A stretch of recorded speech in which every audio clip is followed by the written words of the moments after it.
Appel à la vigilance. Emery Damien Kalwira. Cet infiltré Tutsi rwandais refait surface dans la diaspora congolaise.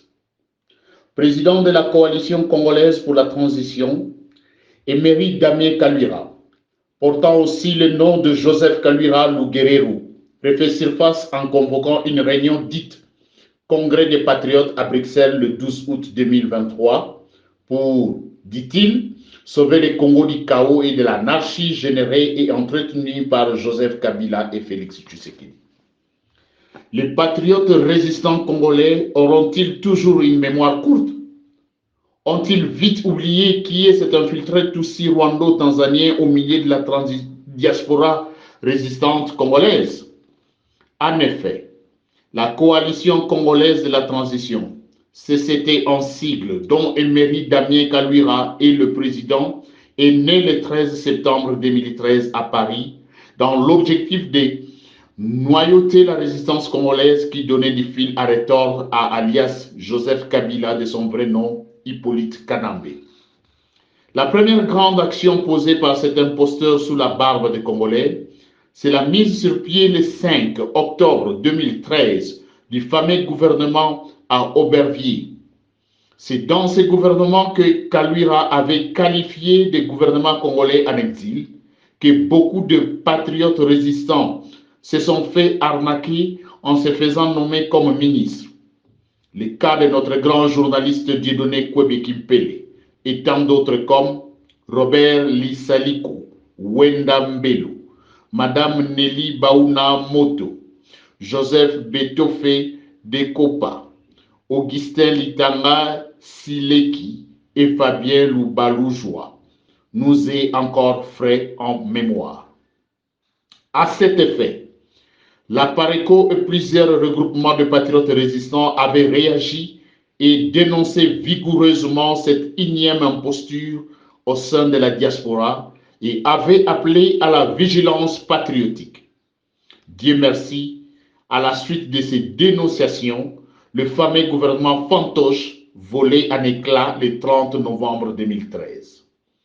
Parmi ceux qui ont dénoncé Emery Damien Kalwira, M.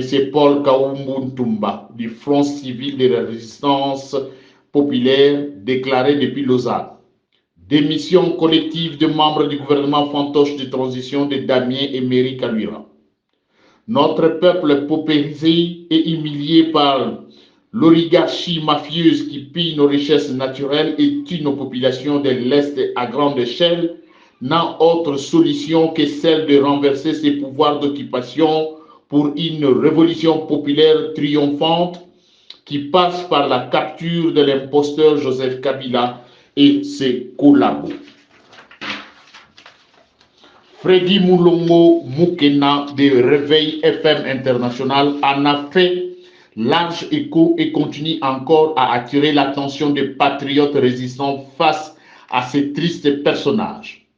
C'est aussi lui qui nous signale que Emery Damien Kalwira est un agent rwando-tanzanien, sicaire, fausseur et empoisonneur, infiltré de la résistance Congo au service des seigneurs de guerre Tutsi rwandais, Azarias Ruberwa et Moïse Nyarugabo au profit d'alias Kabila. Emery Kalwira n'est rien d'autre qu'un demi-frère de l'imposteur alias Kabila, issu de sa vraie mère biologique Marceline Mukambuguje Katerebe, d'origine rwando-tanzanienne, comme l'avait dénoncé notre compatriote Jean Kalama Ilunga, d'heureuse mémoire dans les communiqués Front civil de résistance populaire, tripatouillé par Emery Kalwira le vendredi 8 octobre 2013. Fin des citations. Freddy Moulongo Moukena attire aussi notre attention de la dangerosité du personnage d'Emery Damien Kalwira. Madame Christine Boko-Botefa, cette compatriote congolaise brillante et très engagée pour la cause du Congo, faisait partie de la crème de la diaspora. Vice-présidente de CCT, du sicaire et empoisonneur Emery Kalwira, Madame Christine Boko-Botefa Yatiti pour les intimes, est décédée le 19 juillet 2021 à Lille d'une maladie mystérieuse. Elle critiquait l'invasion rwandaise du Congo, le régime d'Alias Kabila, tout en étant le bras droit de Mary Kaluira, l'infiltré et demi-frère de l'imposteur qui trônait par défi sur les Congo, alias Kabila. Au regard de tout ce qui précède, la Pareco dénonce l'organisation d'une telle activité sous les labels de Congolais.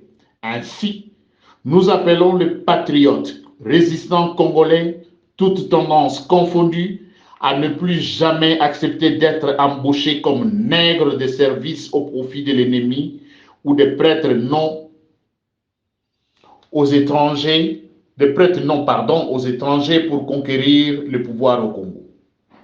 La Pareco lance un appel patriotique à la grande vigilance pour démasquer tout infiltré qui viendrait au milieu de la résistance sous une fausse identité. Ainsi, avant de répondre à une invitation du genre, prière bien identifier les organisateurs et leur vraie motivation. À bon entendeur, Sali. Fait à Paris le 10 août 2013. Pour la Pareco, le vice-président national Paulin Lomena.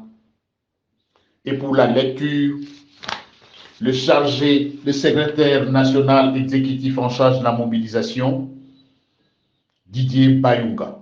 Merci.